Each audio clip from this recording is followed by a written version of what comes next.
Hey guys, in this video, I will show you how to link Outlook with Teams. Alright, so let's begin with the video. First things first, head over to the Outlook website and log into your Outlook account. Within the Outlook dashboard, navigate to the Mail section, which is likely the first page you'll see.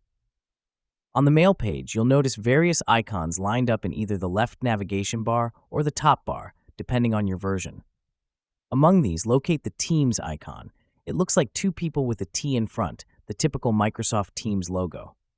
Once you spot it, click on it. This action bridges Outlook with Teams, taking you directly into the Teams interface. The final step involves moving into the actual Teams application or web version, depending on what you use.